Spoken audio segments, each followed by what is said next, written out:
¿Listo para entender el futuro? Estás en The Inspiring Mag. Empecemos.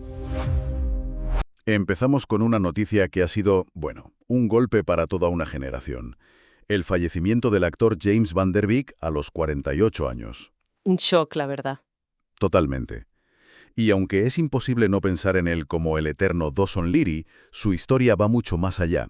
Su lucha contra el cáncer colorectal nos abre la puerta a una conversación, pues mucho más grande y, francamente, más incómoda. Sí. Tenemos sobre la mesa artículos que narran su batalla, las reacciones de sus amigos, pero también informes de la Organización Panamericana de la Salud, estudios sobre el acceso a la sanidad. Documentos bastante densos.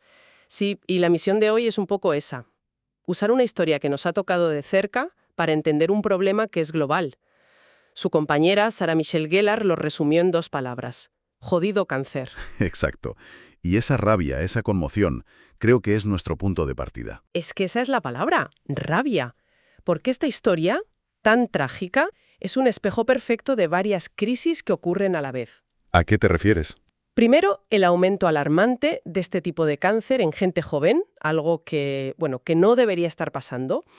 Segundo, lo que los economistas de la salud llaman toxicidad financiera. Que es una forma un poco elegante de decirlo. Sí, es una forma elegante de decir que la enfermedad no solo ataca tu cuerpo, es que puede destruir la economía de tu familia. Y por último, nos obliga a mirar de frente al dilema más complicado de todos. En un mundo con recursos finitos, ¿cómo decidimos quién tiene acceso a los tratamientos que pueden salvar una vida? Vale, pues vamos por partes. Empecemos por la historia personal. Le diagnostican con 46 años cáncer colorectal en estadio 3. Lo que más me impactó al leer sus propias palabras fue su sorpresa inicial. Claro. Él mismo dijo que asociaba el cáncer con la vejez o con un estilo de vida, digamos, poco saludable.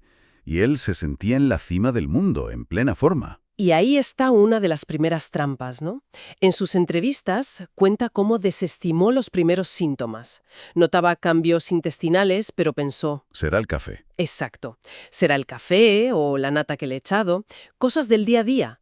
Es un recordatorio brutal de lo fácil que es autoengañarse, de pensar, ¿esto no me puede estar pasando a mí? Totalmente. Y el impacto fue demoledor. No solo en su salud. Hay un vídeo que grabó, creo que por su 48 cumpleaños, lo que el cáncer me enseñó. Y es durísimo. Durísimo. Describe esa sensación de impotencia, de no poder ser el marido que apoya a su mujer, de no poder acostar a sus hijos por la noche, de no poder ser, en fin, el sustento de su familia porque el cuerpo no le respondía. Es que es una aniquilación de tu propia identidad. Sí. Y esa fragilidad se ve en las últimas fotos que compartieron sus amigos, como Stacy Keibler. Se le ve en una silla de ruedas, muy delgado, mirando el atardecer. Es una imagen que choca frontalmente con el recuerdo que tenemos de él, claro, el de la estrella de televisión. Y justo en esa brecha, entre la imagen pública y la realidad privada, es donde surge el siguiente problema. El dinero. El dinero. Lo que es tremendo de este caso es que nos permite explicar a la perfección qué es la toxicidad financiera. A pesar de su carrera, su familia tuvo que abrir una campaña en GoFundMe para ayudar a cubrir los costes. Espera para un momento. Estamos hablando de una estrella de Hollywood, alguien que ha protagonizado una de las series más famosas de la historia, y aún así tuvieron que recurrir al crowdfunding. Sí. Eso te da una idea del abismo al que se asoma la gente normal. Exacto. La campaña fue un éxito. Recaudó más de 1,7 millones de dólares. Pero el hecho de que fuera necesaria es el verdadero titular. Claro. Uno de los artículos que manejamos cita un estudio que es demoledor. Un paciente de cáncer tiene casi 5 veces más probabilidades de declararse en bancarrota que una persona sana. Esto no es una anécdota, es un patrón sistémico. Es que uno de los documentos que tenemos, enfocado en la República Dominicana, lo llama una condena económica. La enfermedad te condena a ti y arrastra a toda tu familia. Y eso es universal. Da igual que sea en Santo Domingo o en Los Ángeles. La enfermedad de alto coste rompe las economías familiares, incluso las de clase media alta. La historia de Van Der Beek es la de una celebridad, pero su problema económico es el de millones de personas anónimas. Y es que esa lucha económica tan brutal viene de algo muy concreto, la propia enfermedad. El cáncer colorectal tiene una reputación terrible y las estadísticas que tenemos aquí explican por qué lo llaman el asesino silencioso. Son cifras que dan vértigo. Según una revista médica de prestigio, ya es la principal causa de muerte por cáncer en estadounidenses menores de 50 años. Menores de 50. Sí, y lo más preocupante no es la foto fija, es la tendencia. ¿A qué te refieres con la tendencia? A que mientras la mortalidad general por cáncer en jóvenes ha ido disminuyendo gracias a los avances, la de este tipo concreto no para de subir. O sea, va a contracorriente. Totalmente. Ha aumentado un 1% cada año desde 2005. Es una anomalía estadística que tiene a los epidemiólogos, pues, de cabeza. Va en contra de toda lógica. ¿Y se sabe por qué? ¿Es la dieta? ¿El estilo de vida? ¿Qué es? Hay muchas hipótesis, desde los cambios en la microbiota intestinal por los alimentos ultraprocesados hasta factores ambientales. Pero no hay una respuesta única y clara. Lo que sí sabemos es que por su naturaleza es muy traicionero. Claro. Los síntomas que mencionan las fuentes, sangrado rectal, cambios en los hábitos, calambres, suelen aparecer tarde. En las fases iniciales, cuando es más tratable, es asintomático. De ahí el apodo. Y por eso se ha vuelto tan importante la prevención. Leí que en Estados Unidos bajaron la edad recomendada para la primera colonoscopía. Correcto. En 2021 la bajaron de 50 a 45 años. Es una reacción directa a estas cifras.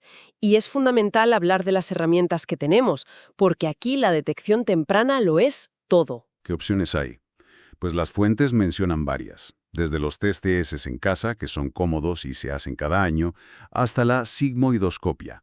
Pero la prueba reina, el estándar de oro, sigue siendo la colonoscopia. Entiendo la importancia, pero seamos realistas. Una colonoscopia es un procedimiento invasivo, la preparación es un engorro y a mucha gente le da miedo o simplemente no tiene tiempo. ¿Son los test caseros una alternativa realmente viable o es un consuelo de segunda? Es una pregunta excelente y la respuesta es mucho mejor un test casero que nada. Pero la colonoscopía tiene una ventaja única y fundamental. ¿Cuál? Que es como la semilla del cáncer, lo puede extirpar en el acto. Ah, claro. Un informe del Instituto Guatemalteco de Seguridad Social lo deja clarísimo. Si el cáncer se pilla cuando es solo un pólipo, la extirpación puede suponer una curación total. Si se espera a que haya metástasis, el juego cambia por completo. Es la diferencia entre un susto y una sentencia. Claro. Y es que pasamos del diagnóstico al tratamiento. Y ahí es donde la conversación sobre el dinero vuelve con toda su fuerza. El coste se dispara de una forma que es difícil de comprender. Volvamos al ejemplo de la República Dominicana. Su programa público de medicamentos de alto coste invierte más de 7.500 millones de pesos al año. Una barbaridad. Es una cantidad ingente de dinero. Pues bien, el sistema está desbordado y solo el tratamiento del cáncer se come el 40% de todo ese presupuesto. Y la pregunta del millón es, ¿por qué? ¿Por qué un medicamento puede costar cientos de miles de euros al año? El informe de la Organización Panamericana de la Salud, la OPES, lo explica bastante bien. Lo explica y el motivo no es ningún secreto, las patentes. A ver, el sistema funciona así. Una farmacéutica invierte una fortuna en investigar un nuevo fármaco y para recompensar ese esfuerzo y ese riesgo se le concede una patente. Un monopolio temporal. Exacto. Eso significa que tiene el monopolio de la venta durante unos 20 años. Sin competencia, puede fijar el precio que quiera. Pero aquí hay una tensión evidente. Por un lado, si no hay patentes y no hay posibilidad de beneficio, ¿quién invertiría los miles de millones necesarios para encontrar la cura del cáncer? La innovación se frenaría en seco. Has puesto el dedo en la llaga.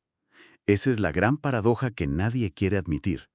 El mismo sistema diseñado para darnos medicamentos milagrosos es el que los convierte en un lujo inalcanzable. No es un fallo del sistema, ¿eh? Es el sistema funcionando exactamente como fue diseñado. Qué fuerte. El informe de la OPS habla de barreras de acceso y el precio es solo la más obvia. ¿Y qué otras barreras hay? Pues, por ejemplo, la propia dirección de la investigación. Se invierte mucho más en enfermedades de países ricos que en las que afectan a millones en el sur global, porque no son mercados tan lucrativos. También hay problemas de disponibilidad o de cadenas de suministro que fallan. Es un ecosistema muy, muy frágil. Sin embargo, los países no están de brazos cruzados, ¿no? El informe de la OPS menciona varias estrategias para luchar contra esto. Sí, y son de pura lógica de mercado. Por un lado, la negociación centralizada de precios. No es lo mismo que negocie un hospital pequeño a que lo haga todo el sistema de salud de un país. El poder de compra. Claro, el poder de compra es inmenso. Menciona ejemplos como Cenabast en Chile. O sea, unirse para ser más fuertes. Tiene sentido. ¿Y qué más? Otra estrategia es la financiación selectiva. Es decir, el Estado decide pagar un precio premium por una innovación real, por un fármaco que suponga un salto cuántico. Pero no va a pagar una fortuna por lo que se conoce como un fármaco Me Too. Un Me Too. ¿Qué es exactamente? Imagina el iPhone 15 Pro Max frente al 15 Pro. Es una mejora mínima, casi imperceptible para el usuario, pero el marketing te lo vende como una revolución. Vale. Pues un fármaco Me Too es algo parecido. Una ligera variación de uno que ya existe, con un cambio molecular mínimo, que permite obtener una nueva patente y mantener los precios por las nubes. La idea es pagar por avances disruptivos, no por pequeños pasitos con buen marketing. Entendido. Y luego menciona la herramienta más controvertida de todas, las flexibilidades del acuerdo ADPIC. Exacto, el ADPIC son básicamente las reglas del juego a nivel mundial para la propiedad intelectual. Y dentro de esas reglas hay, cláusulas de escape como las licencias obligatorias. Un momento. Si lo entiendo bien, una licencia obligatoria significa que un gobierno, en una emergencia sanitaria, puede decir, gracias por tu patente, pero ahora voy a permitir que mis empresas nacionales fabriquen una versión genérica mucho más barata. Sí, eso es. Eso suena a expropiación, a robar la patente. ¿No corres el riesgo de que las farmacéuticas digan, pues si me vais a hacer esto, dejo de investigar? Es el argumento principal de la industria farmacéutica, y no es trivial, ¿eh? Es un arma de doble filo y una medida de último recurso. Pero la perspectiva de la salud pública es, ¿de qué sirve un medicamento que cura si está en una estantería con un precio que nadie puede pagar? Es una tensión constante entre el incentivo a la innovación y el derecho fundamental a la salud. Y ahí hemos llegado al núcleo del dilema ético. Porque si los recursos son limitados, y los son, ¿cómo decidimos? La Declaración Universal de los Derechos Humanos dice que la salud es un derecho. Pero ¿cómo se materializa ese derecho cuando un tratamiento cuesta más que una casa? Esa es la pregunta clave. Y uno de los estudios que tenemos, Healthcare as a Universal Right, la aborda sin rodeos. Su conclusión es clara. El derecho a la salud debe equilibrarse con la realidad de los recursos. Y eso, aunque suene fatal, implica racionar. La palabra racionar da escalofríos. Suena a decidir quién vive y quién muere. Lo sé, pero es que ya lo hacemos. Todos los sistemas de salud racionan. Unos lo hacen con listas de espera de meses para una operación, otros con copagos que disuaden a la gente de ir al médico. Y otros directamente excluyendo tratamientos. Exacto. La cuestión no es si racionamos, sino cómo lo hacemos. ¿Lo hacemos a las blavas, de forma opaca, o lo hacemos de una manera justa y transparente? ¿Y cómo sería una manera justa? El estudio se apoya en el trabajo de un filósofo, Norman Dailis, y su concepto de responsabilidad por la razonabilidad. A ver, en vez de aprendernos los 4 puntos de su teoría, quedémonos con la idea principal. Se trata de que las decisiones difíciles no se tomen a oscuras en un despacho. Vale, el proceso tiene que ser público, basarse en razones que todos podamos entender, aunque no las compartamos, tiene que haber una forma de apelar las decisiones y todo debe estar regulado. La meta es que, aunque no te guste el resultado, puedas aceptar que las reglas del juego han sido justas. Es un cambio de mentalidad. Pasar de la opacidad a un debate social honesto sobre lo que podemos y no podemos permitirnos como sociedad. Exacto. Y para guiar ese debate, el estudio propone un modelo mental muy útil al que llama la función de igualdad de oportunidades. Suena complicado. Un poco, sí, pero la idea es muy simple. Imagina que la sanidad pública es como el presupuesto de una familia. De acuerdo. Como familia, tienes que garantizar que pagas la hipoteca, la comida y la luz antes de pensar en irte de vacaciones a las Maldivas o comprarte un deportivo, ¿o no? Lógico. Pues este modelo propone lo mismo para la salud. El sistema público debe asegurar al 100% las facturas básicas, los tratamientos que salvan vidas o garantizan una funcionalidad mínima. Y a partir de ahí, los tratamientos que son más bien un lujo, pensemos en ciertas cirugías estéticas, podrían tener una cobertura parcial o nula dependiendo de la riqueza de cada país. O sea que no es un todo o nada. Reconoce que el paquete de servicios básicos en Suecia no puede ser el mismo que en Bolivia. Esa es la clave. Llama esto una geometría variable. Sería absurdo exigirle a todos los países el mismo nivel de cobertura. Pero lo que sí debe ser universal es el proceso para decidir qué entra en ese paquete.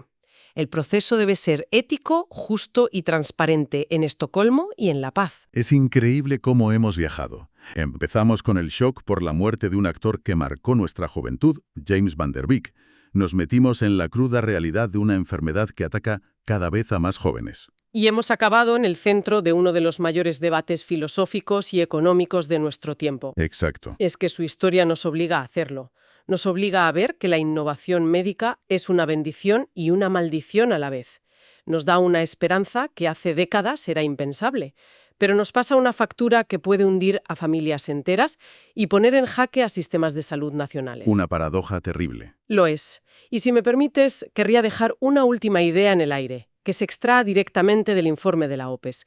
El debate ya no puede ser acceso o innovación, como si tuviéramos que elegir. Ahora tiene que ser y. Ahora tiene que ser acceso e innovación. La pregunta que queda flotando y que como sociedad tenemos que responder no es si elegimos una u otra. La verdadera pregunta es, ¿cómo narices diseñamos un sistema que siga produciendo milagros científicos, pero sin que el precio de esos milagros sea paradójicamente la ruina de las personas a las que se supone que deben salvar? ¿Qué valor real tiene una innovación si casi nadie puede pagarla?